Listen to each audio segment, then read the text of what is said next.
You have in the Black Sea the battle cruiser Moskva, sunk in the second or third month of the war in April of 2022. You have Novorossiysk, all the way on the Russian side, opposite Kerch, hit.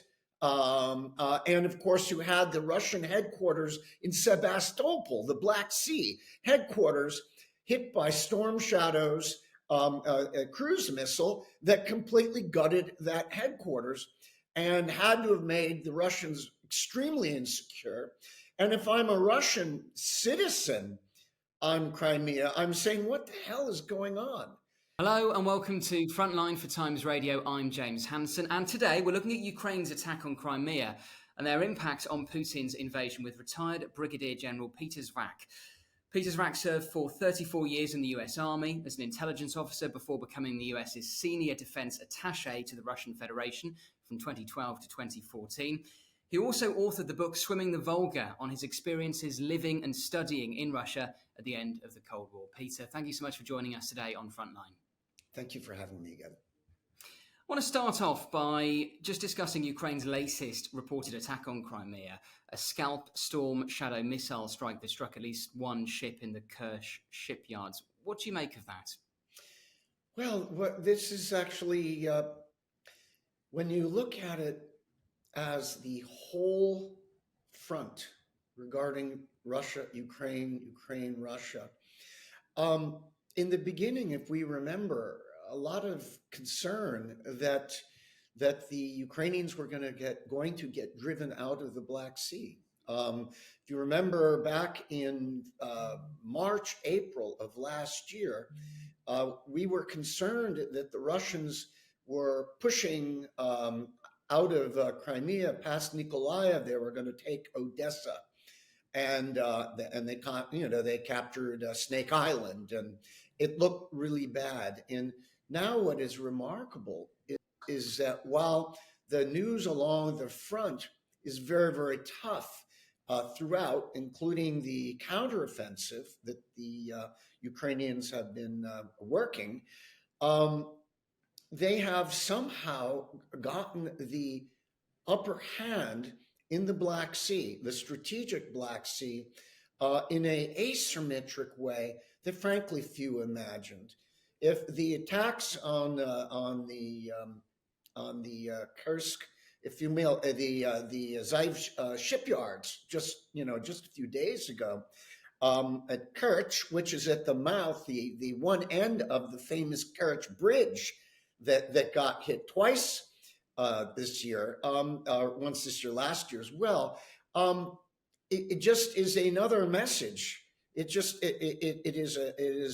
shows the Russians and the world the Ukrainians have reached with a range of different type of missiles from different countries. Your Storm Shadow, the Scalp, now the American ATACMS and the and HIMARS, and they've taken, I think, the initiative away from the Russians in the strategic Black Sea. And if there ever is a battle for Crimea itself, they will have done a lot of the preconditions to sort of partially isolate it. So yes, I find it remarkable what they've done. And from a morale information operations, if you remembered last spring when Zelensky, President Zelensky, goes out with a bunch of his staff, and they go to Snake Island after it had been recaptured. You have in the Black Sea the battle cruiser Moskva, sunk in the second or third month of the war in April of 2022. You have Novorossiysk, all the way on the Russian side, opposite Kerch, hit. And of course, you had the Russian headquarters in Sebastopol, the Black Sea headquarters, hit by Storm Shadow's a cruise missile that completely gutted that headquarters and had to have made the Russians extremely insecure. And if I'm a Russian citizen on Crimea, I'm saying, what the hell is going on? You have also a You had for a while the Ukrainian, Russian, United Nations, Turkish brokered grain deal that went stillborn. I think it was in October, or excuse me, a little bit earlier that September, no, July. But what has happened is that the Ukrainians have worked a very, very clever workaround with the territorial waters of Bulgaria and Romania. They can send the ships down that way. The Russians invite, in the worst case, Article 5, which is the NATO all defense treaty, because they had been hitting ports along the lower Danube, down on along near Odessa, the Romanian border, and risk creating an incident. So, while there is tough news, Ukrainians have been maintaining the fight, maintaining the status quo along the main front, if you will, eastern Ukraine.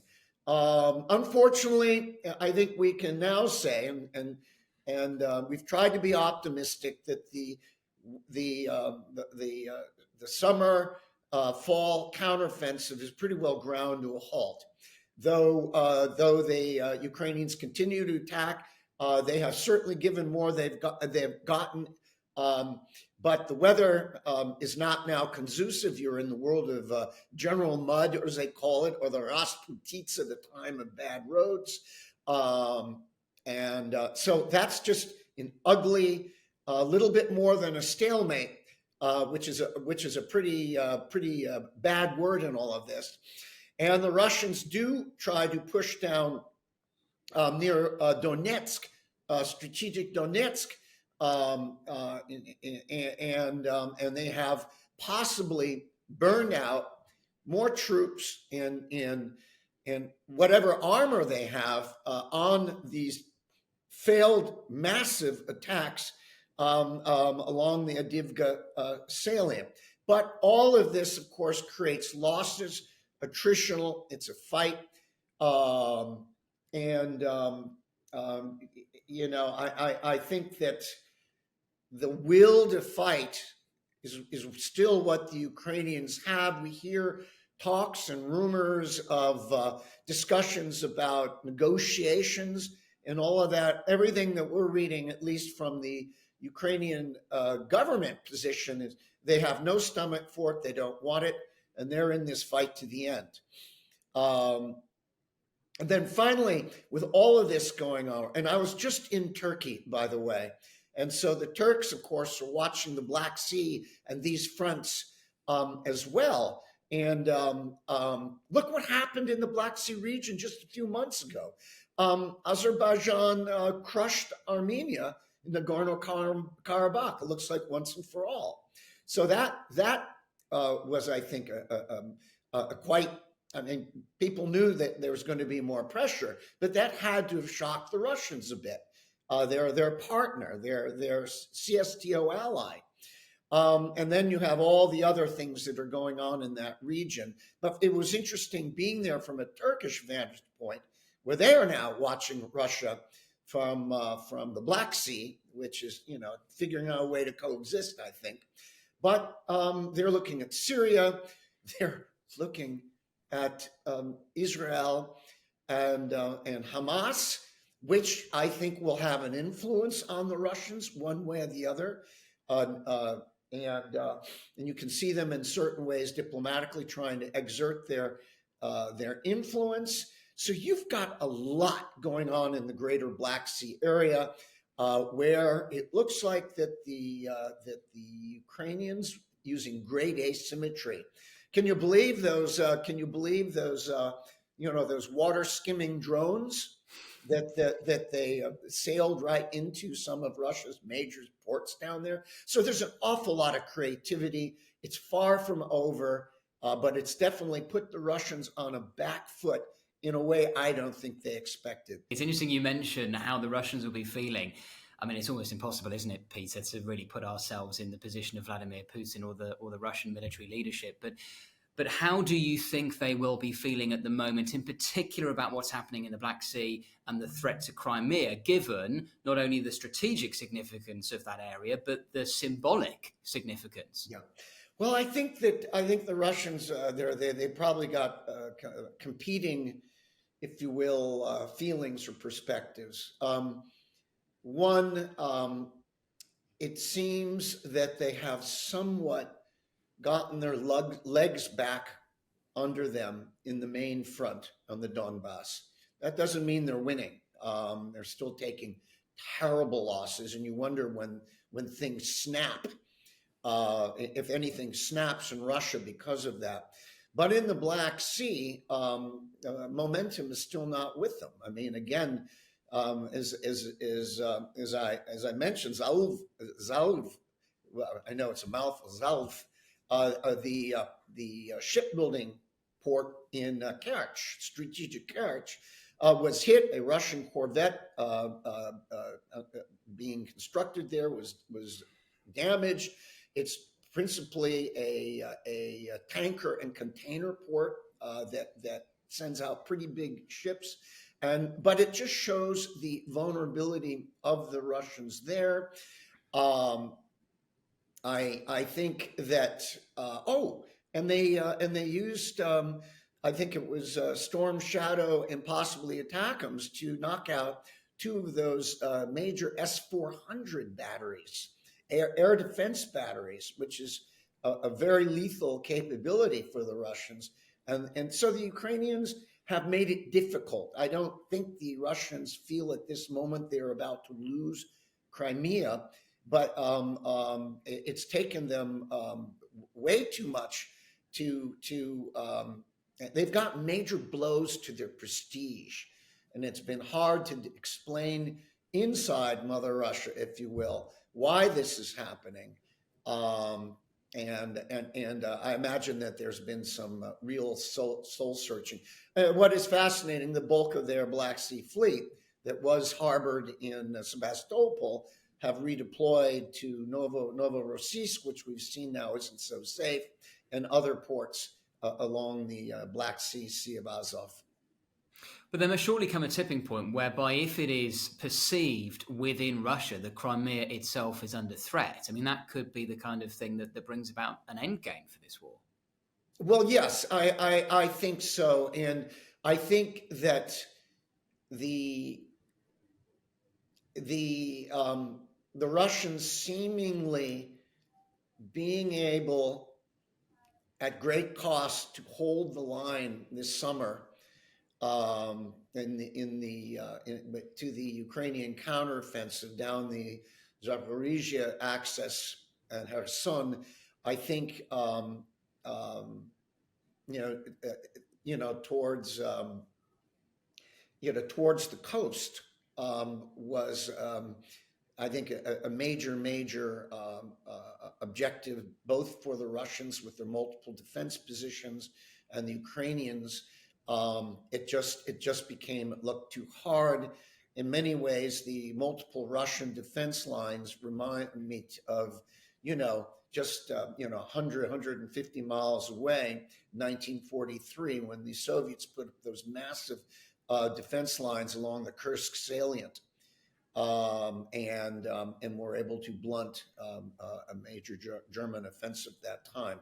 And the Russians have always, I think, fought better on the defense, and especially it's hard enough to fight. Defense is hard. Offense in a land that doesn't like you and where you don't want to be there, meaning the Russians, is even harder. And when you have a conglomerate of poorly trained, moderately trained, and combat veterans, the defense is far more sustainable. I don't want to use the word easier than fighting on the offense. And as good as the Ukrainians are, what we saw with those layered defensive positions that were going to, I think the Ukrainians were going to drive ideally to the coast, and then Crimea becomes a huge problem for the Russians.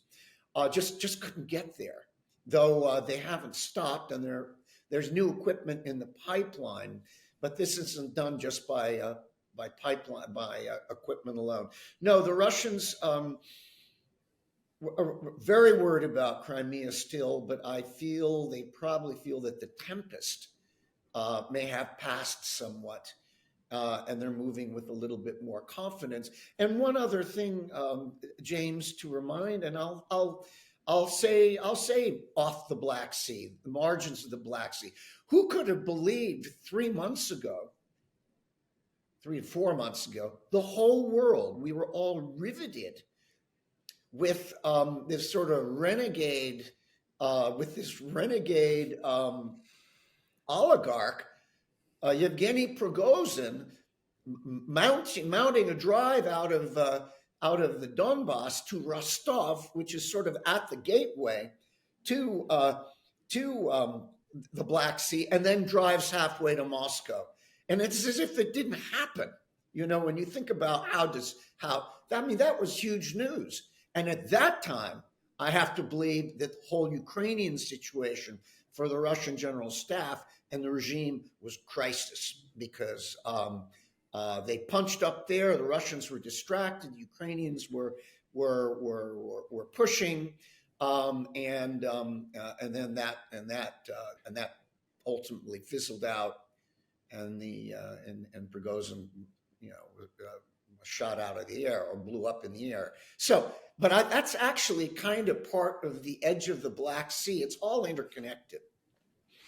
And if you're Ukraine looking to keep up the attacks on the Black Sea and on Crimea, what is the most important piece of military hardware? Is it the ATACMS? Is it these sea drones we were discussing? What is the most important piece of kit they need for the next few months? Well, I think right now, I think that the systems are the longer range rockets and cruise missiles, certainly. You need still more air defense, long range air defense, tactical air defense, because the Ukrainians are, when you're on the attack with your infantry, and what has had to happen is the Ukrainians had to convert to leading through all these obstacles with their infantry, which is a whole lot harder. And they had significant Russian air attacks and things like that. But you need artillery. You need, first of all, neutralize the air defense. You need artillery for the counter battery fight, because the Russians are using significant artillery. It looks like drones. I think every modern military in the world is now studying drones.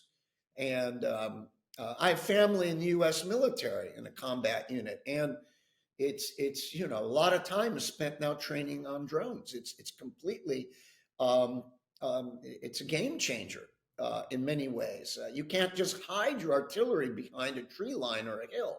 You've got to always be looking. The whole dimensions have changed. And this is above and beyond air power, because your infantrymen can control those drones. And all sides are getting more lethal, including the Russians with their Lancet drones, their suicide drones. And this just is going to continue. So the technologies, the counter drone technologies, are going to be important. But we're seeing, you hear this term, it may be overused, but it's sort of we had this RMA revolution of military affairs, a term we used, invented by the Russians back, pre, Iraq time. And now we're seeing a new age variation of that. But at the same point, friends, I think a lot of people disdained or thought that artillery, obsolete, tanks, obsolete. Now, tanks had briefly a sort of briefly had a resurgence, but now they have to figure out how to deal with drones. But conventional war is very much of the World War I, World War II, duke it out face to face. I mean, we've seen a variation. We've seen, World War II in certain ways, World War One, with all these new age technologies thrown on. But you get down to trench line on trench line, mano to mano, it's a gridded out who's got more will, who's got more firepower. And one thing that is troubling about the Russians is that they're also getting their industrial base set, and they are also filling in their gaps. They've taken grievous losses in their armor and their tanks, which have proven to be substandard. The T-14 Armada was the dream thing, and it's been worthless. And the T-19 has been not much better, and they're still back with the T-72 M3, which is still their main go-to tank. We and our allies are providing. The M1s are in the pipeline. The Leopard has done well there, though they get knocked out too. And Challenger, they're great, magnificent, but they get knocked out too. And that's the nature of this attritional, face-to-face, anti-tank guided missile eyeball range, back and forth, and that is what the Ukrainians have to deal with. And though they have attacked with great elan and grit and spirit, I just think that the Russian lines were on this round just too deep and too dense. But it's far from over. I think if we remember in the Second World War, I tell people, "Whoa!" They're saying, "Whoa! It's the counteroffensive isn't working." The war. Think about how many times British forces, American forces, Allied forces, in the first years of the Second World War were rebuffed and defeated in battles and campaigns, and it took time. This is where I think the critical strategic piece, and something like this takes time. There are two things. One, is time work for or work against Russia? You're taking hideous losses. You can justify it just for a while, but is there a break point? Now, for Ukraine, yes, it's also a race against time. In many ways, on activities or situations they can't control, like what just happened, this horrific attack on the Israeli kibbutzim and festivals on the 7th of October. Who could have imagined that? But what that has done, though, is now the whole world. I mean, I ask you and your listeners, how much about Russia, Ukraine in the aggregate are you hearing on the radio and on TV right now? You're hearing about it, but it's certainly off of page 11 now. And the challenge, of course, and this is where, and when I was in Ukraine, we were asked, I was in a NGO delegation, just very simply, you hear about this counteroffensive that's going to go. If it encounters some difficulties, will you, meaning the West and our supporters, continue to support us? Which was a very fair question. And it's a question that still plays right now. And of course, I think we're going to support them, but it's now a political issue in my country, in yours as well, less so, and in much of the world, because this is turning into an ugly, expensive, grinded out, seemingly without end war. Now you have this horrific, crazy circumstance with Israel, Hamas, the whole region, and the potential for something even worse to happen, which is hard to believe. And the question is, does Israel need support, military support, certainly political and moral support? Yet we're banging each other's heads on the specifics of the support. But all that support discussion takes bandwidth away from this grim, tough fight that the Ukrainians are endeavor in their existential defense of their country. Just finally, Peter, I want to ask you about your own experience because you were, of course, a senior US defense attaché to Russia up until 2014, the year when Russia annexed Crimea. Do you ever look back on that and think if the Western response to that had been very different, we wouldn't be here having this conversation right now? James, it's a great question. I will come back with the statement. You are who you are when you were. You are where you are when you were. And at the time, yeah, there was, there was a prickly feeling. I mean, there was definitely nervous pressure, but the Russians, and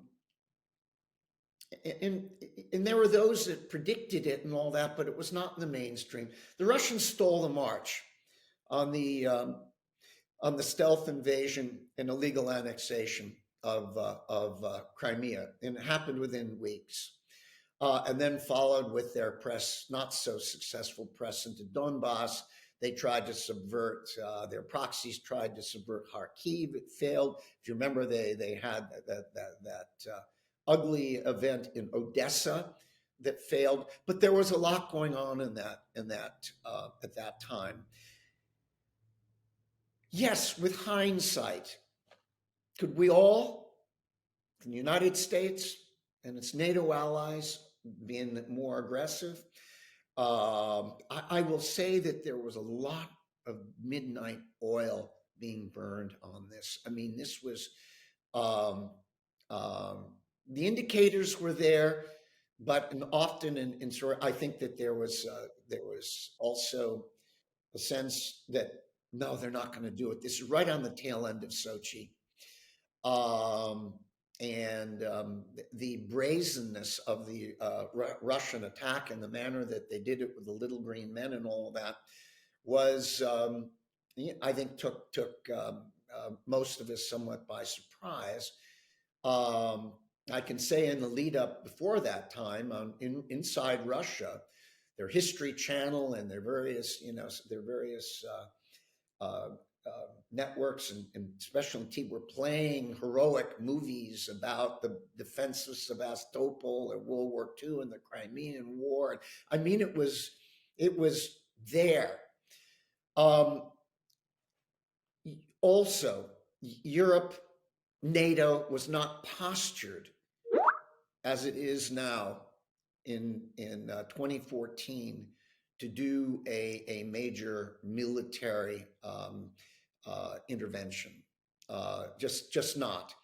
And of course, you're dealing with, at that point, a seemingly reckless and resurgent Russia.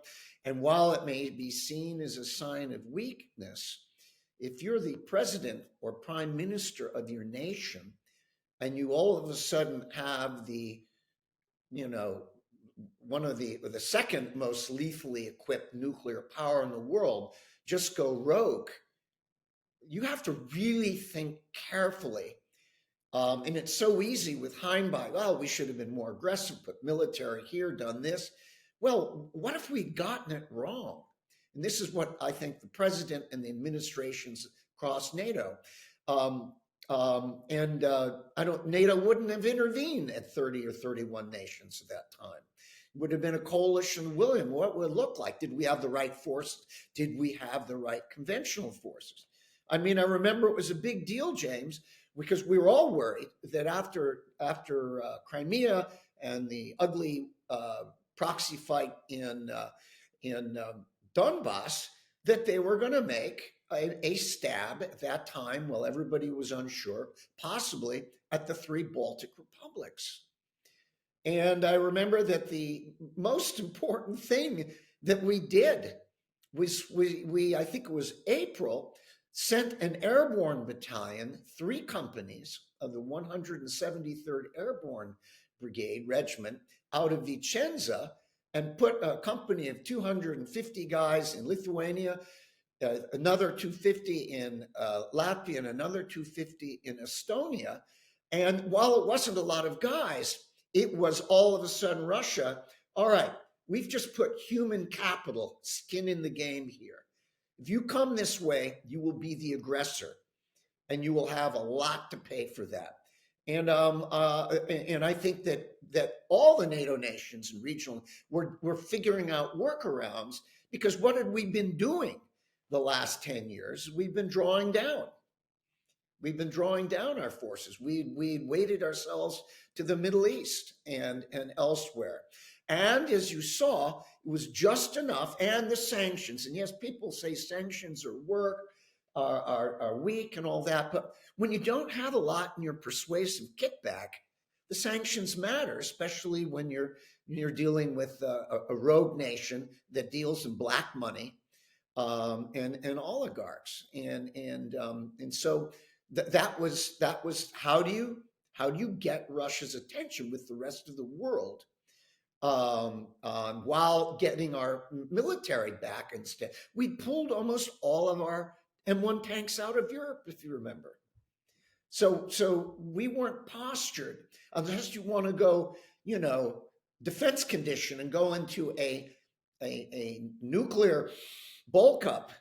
Well, then you were in a real high adventure. And that sadly, Ukraine, a partner, a friend, was not a NATO ally. It was a member of the Partnership for Peace, which is a NATO project, but it was not part of any defense security arrangement, though in 1994 they had agreed to give up their nuclear weapons, along with Belarus and Kazakhstan, in the hope that that they would have some protection if Russia and others were to invade it. And of course, Russia at that time, and this is where people forget, Russia guaranteed Ukraine's security in 1994. So it wasn't just under the UN Charter when Ukraine became a new nation in 91, but the Budapest Memorandum, and folks should read that. At the time, it was a very successful program because it got nukes out of a number of countries, but it didn't go all the way to provide Ukraine a tangible, or any of the other nations, security guarantee. Hopefully that was not too long-winded. Peter, that was absolutely fascinating. I could frankly talk to you for hours, but we're going to have to leave it there. Peter Zwack, thank you so much for joining us today on Frontline. Absolutely. You are our friends and our allies. Thank you for having me. World peace. Be safe. Thank you for watching this episode of Frontline for Times Radio. For more on the war in Ukraine, subscribe to the Times Radio YouTube channel, listen to Times Radio on your digital radio, or you can read the Times online with your digital subscription or in print. Thank you and goodbye.